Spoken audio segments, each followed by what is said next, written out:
The hair salon is a place that is so unique. It's an American tradition. You know, it is an American institution. It is a place where women congregate to exchange ideas. It is a place where women go to share their pain, to share their concerns. It is the intellectual and emotional center.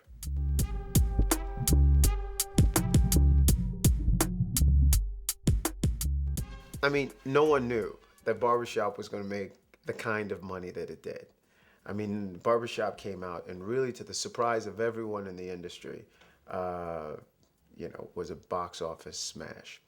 So we knew immediately, and there were rumblings of this, that a hair salon movie would soon follow. And so my partners, Tim, Swain, and Lateif, quickly got to the task and the business of getting a screenplay and a movie together. The first writer we brought on board actually was a very talented writer who I had known for some time, Jonathan Hicks, who had published several books, and he basically laid down the framework for what would ultimately become the movie that we shot. The gayest goldfish of the sea. I can't believe these bitches still alive. Alive and...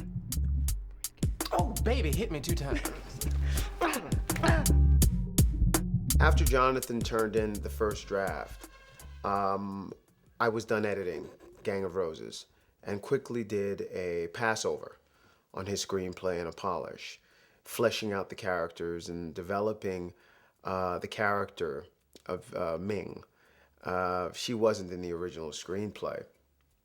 And then ultimately needed, though, that feminine touch. There's no way that we could have a hair salon movie without including in it that quality that makes the hair salon so unique. So we brought in another writer, a young woman named Chanel Capra, who did a polish on the screenplays. After we'd had a screenplay, we had to get the movie made.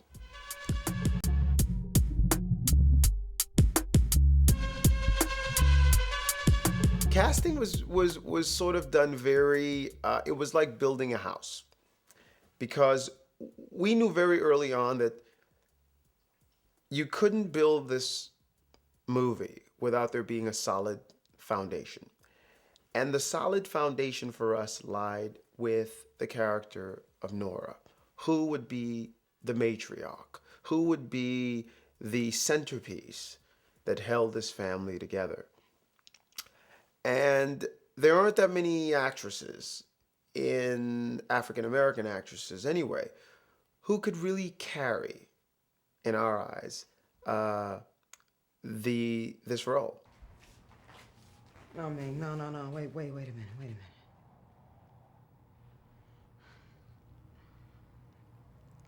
Chloe, I want you out of here. I want you to get your things and I want you out of here. You right, you've moved on, so there ain't no reason for you to be here no more, okay? I don't want nobody here who don't want to be here. And as for us being freaks, well, at least we are family. Whatever that means. Jennifer Lewis was a virtual no-brainer. I mean, we had thrown different names out there, Patti LaBelle and Whitney Houston, and a variety of other names, Angela Bassett, and all the sort of A-list African-American actresses. But our heart was pretty much, we were pretty much sold on Jennifer Lewis the moment her name came up in conversations. Need some water, fool! Oh, this ain't enough. I fucked up. Do it again. This is 11. Get me some water. Boom. This ain't enough, fool. Here we go. Let's go. I remember when we first sent the screenplay to Jennifer Lewis's agent, the response was mixed. Nice story, But Jennifer, is not into making, smaller budgeted movies, and she had other commitments. So I knew that I had to take a trip to her house. So I took a visit, and as fate would have it, after she moved her schedule to accommodate this meeting, I show up late. I get caught in traffic, and when I show up, her first response to me was, this is a really bad way to start. But ultimately, I sat down and told her why we needed to make this movie and the importance of her involvement in this movie. So Jennifer, attached herself. Jennifer's only request to do this movie wasn't money. It wasn't, although she had some creative input, it wasn't major rewrites or anything like that. She said, I want my dog in the movie. So there, the little white poodle that you see in the movie when Jennifer is watching the infomercial is actually her own dog. Jennifer Lewis is, by my estimate, a middle-aged woman who I've seen play the mother to actresses her own age.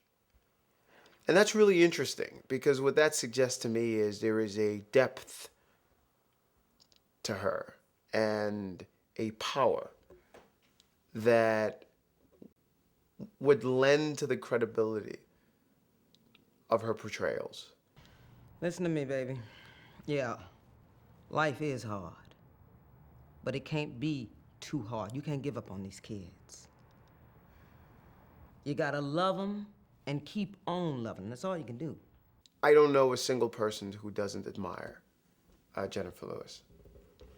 She is everybody's mom, everybody's soul sister, everyone's pillar of strength. If I were in the trenches in Iraq, battling Al-Qaeda, the one request that I would make to the military is send Jennifer Lewis in. I really think that Jennifer Lewis has a power that, the war would be over in a day.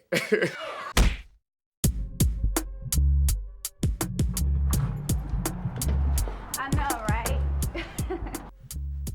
We knew going into this that we had to bring a certain energy to this movie. There was always one character in a hair salon, one hairstylist, who thinks she's better than everybody else. You know you hear me. Miss Nora, I had to go do Tony. She needed to touch up before she went out on vacation. Tony, who the hell is that? Braxton? At the last minute, we actually almost lost Tamala, and that was sort of a hair-raising experience for us. She was promoting her Chris Rock movie. Her dates conflicted with our start date. We knew that there was no not having Tamala Jones in this movie. House at midnight and no one answered the phone. That wasn't my fault. The first 2 shows were sold out, so we had to watch the late one. What you needed to do was bring your little black ass Oh my God. Oh my God, nothing. And if I find out you've been messing around with them little boys instead of your schoolwork, Whatever, I'm leaving. Whatever, nothing, come All here. right, Chloe, that's enough. But she brings a certain, in her portrayal of the character, a certain attitude that everyone who watches this movie will understand. Tamala Jones does a dead-on Whitney Houston impersonation. And there's a scene in the movie where she's talking to someone on the phone, and the salon knows that she's always pretending to talk to her. She's talking to a celebrity. And she's talking to Nippy, which is what Whitney Houston is affectionately called by friends and family. And we just let her improvise and do that right there on the spot. And it was so good that we decided we're going to keep it in the movie.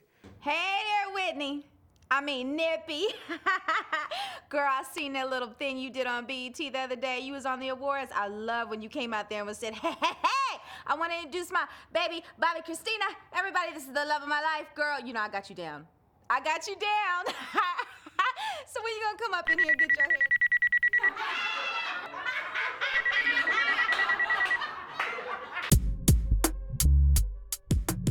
You can't do an urban movie these days without thinking of a rapper. Whether it's Queen Latifah, DMX, whoever, 50 Cent.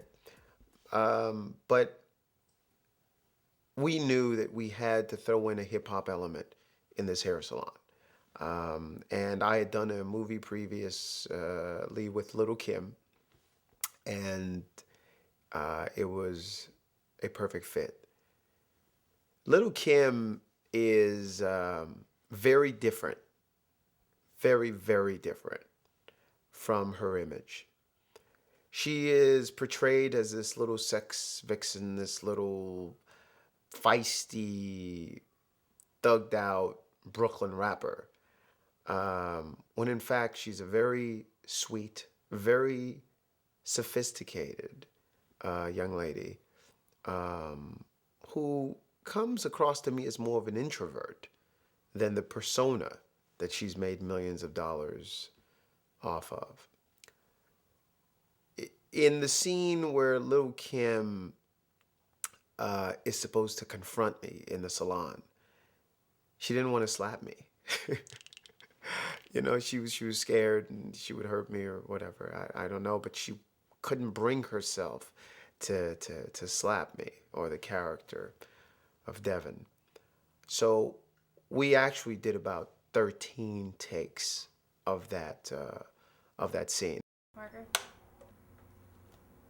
Okay, good. Marker. Baby, I'm your... Hey, baby, what you... Go ahead. It's all time. What you doing here, baby? Okay, guys, Hey, baby, what? Let's try it again. But really, go. And what I had to actually do, finally, because she wasn't hitting me to the director's satisfaction, is I had to really fake that she was hitting me. So if you watch the scene closely, she's not really slapping me. It's more my sort of turning, and then we threw in the special sound effect that made it sound like I got slapped.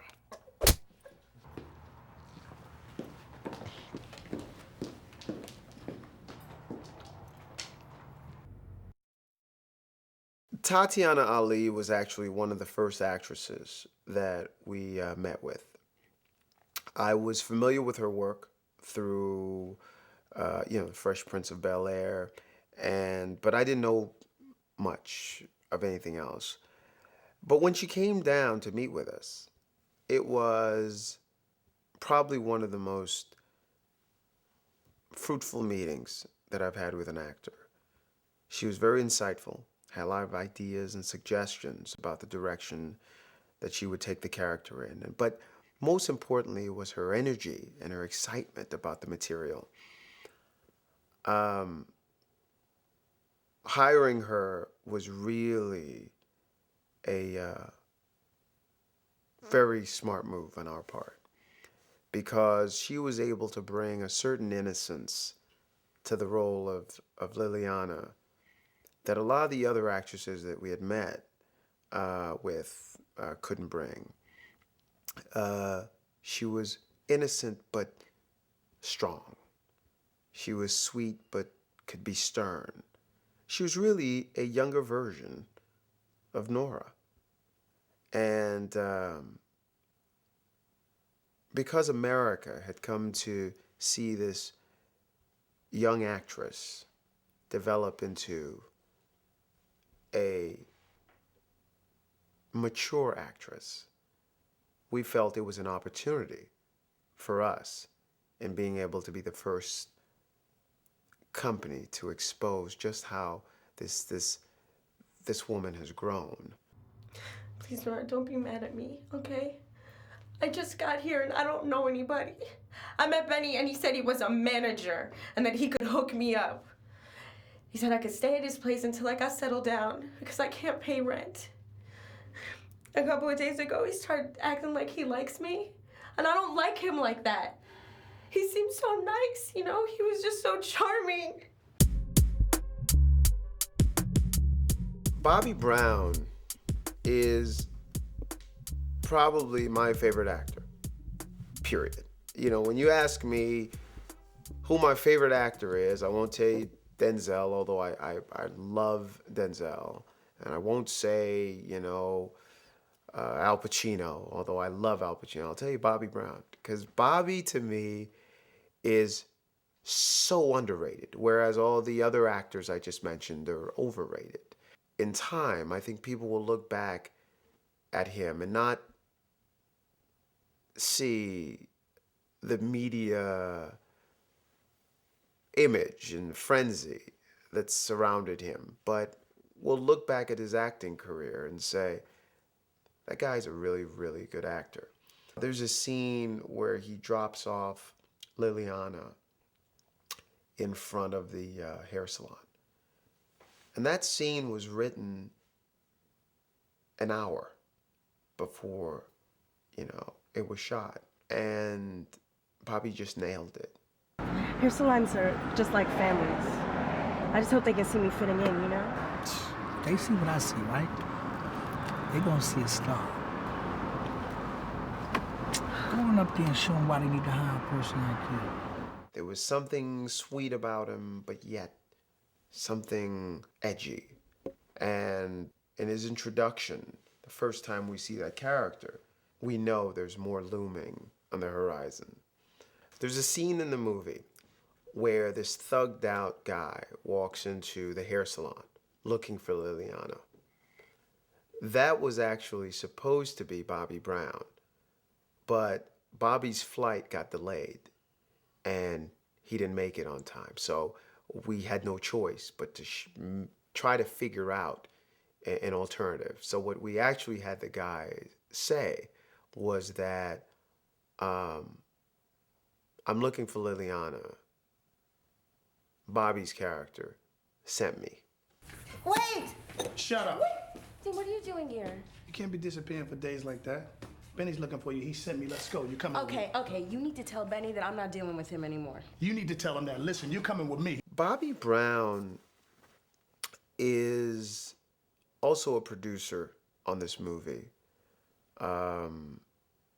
He helped put it together. And was really, really instrumental in us getting Whitney in the picture. Nora, What? you've been holding out on me, girl. What do you mean? I was in Japan, I saw all your infomercials on TV, and all my friends in Europe say you're everywhere. Really? We wanted to surprise the audience with a guest celebrity. That was my pitch from the moment that I met with Andy Reamer, president of DEJ, about this movie. It was written into the script that a celebrity walks into the hair salon and gets her hair done. Nippy? Nora. We had thrown around a couple of names. We had thrown around Mariah Carey, who was very interested in doing the project. We had talked about Paula Abdul, who was really interested in doing it. But when Whitney Houston's name came up, it became a virtual no-brainer for us. Whitney has a humongous African-American female fan base. And what more appropriate for a hair salon than bringing in someone like that? One of Whitney's conditions was that she didn't, she wasn't asking us for money or anything like that, but she doesn't fly commercial. So we had to pay for her jet, and fueling and her pilot. to get her down here. She would shoot and would have to return that day. So I thought, hey, great, we can get Whitney Houston to do this movie, and all we have to pay for is jet fuel. No problem. Well, little did I know, the jet fuel was $25,000. It was 25 grand for jet fuel and you know, a private jet and stuff. But Whitney was worth 15 jets because she did such an amazing job.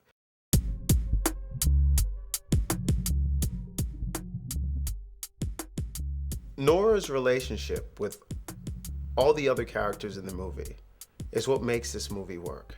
Whether it's her relationship with Chloe, which starts off as a very tense relationship, ultimately developing into one of confidence, and finally into a relationship where there is a deep expression of love and respect for one another.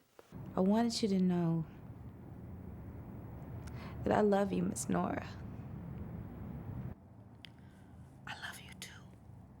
Nora's relationship with Devin is a really powerful relationship in that Nora understands that Devin doesn't feel all entirely comfortable in his own skin, that he doesn't feel comfortable with the idea that he's gay. And although he tries to convince himself that he's bisexual, it keeps getting him in more and more trouble. So Nora, in a way, she understands Devin better than Devin understands himself. There's a scene where Devin, after having made up with Delicious, the following morning comes in singing and reveling in in what had been I guess a very momentous evening for him. Well, I can see somebody had a good night. A delicious night. Oh, honey, that's too much information, okay? I don't need to hear all that. I think Nora and Delicious have a really interesting relationship in that Delicious is almost an adopted member of the Salon family. Nora makes him feel welcome and at home because she knows that the outside world doesn't. You ought to be ashamed of yourself, switching your little ass past here and not speaking. I'm sorry, I didn't mean to. And her relationship with Delicious is one that is evident even at the end when she is talking with Ming about what she's leaving behind. Everybody gets an equal share of the salon, including Delicious. I love Delicious. It's crazy, but... I think one of the most powerful relationships in the movie is Nora's relationship with Ming. Ming represents consistency in a world that is changing every day around her. I think Ming represents old school attitudes. Where you get feet like this? Prison? No, I'm a dancer. Dancer? Where you dance? On fire? I think Ming and Nora have a relationship that transcends ethnic boundaries. In the scene where they're sitting in the vehicle and Nora has just experienced a small episode, heart attack, where they have a conversation about what the salon means.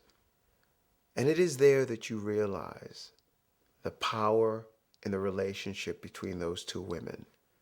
Best thing about Nora's salon, why people come. They come to talk. They need someone to listen to them. That's what made them feel good and pretty. Arguments are good. They cleanse the soul like seaweed and garlic.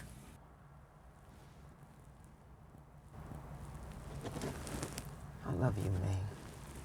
Ming's character to me is important in that immediately when you see that character, it can be perceived as a stereotypical view of Korean manicurists that you find in hair salons. But as the movie develops, you realize the sensibility, the sensitivity of that character and the depth of that character. Nora's relationship with Liliana is a relationship that is powerful in of itself, in that Nora recognizes herself in Liliana. When Liliana first walks into the hair salon, she is a stranger. By the end of the movie, not only has she become a member of this family, but she's the centerpiece that seems to be holding it together and will hold it together in the future. The brilliance of Nora's character is she identifies this from the moment Tatiana walks into the hair salon. There's a scene in the movie where this thug walks into the hair salon, and he's looking for Liliana. That is the place where you see the family come together in defense of one of their own. Devin, would you move your ass and help me out here, please? What you gonna do, sweet and low? No, get her. How the hell with you? And it is also here that you see the strength of Nora. Up until this point, we've seen her strength in character, but we also see it manifest physically. Nora's relationship with Zenobia, the fact that Zenobia is a Latina in a hair salon owned by a black woman tells you a lot about the owner. What's wrong with the water? It was just working a second ago. Well, it's not now. Oh, no, please, my head. Well, you did pay the water bill, right? You know damn well I paid the water bill.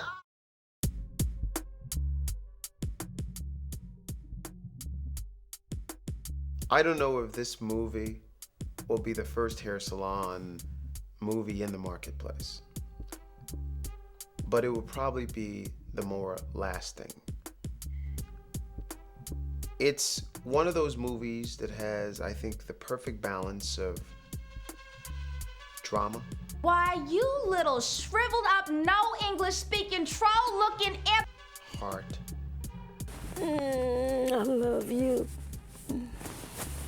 Now, go and get some rest.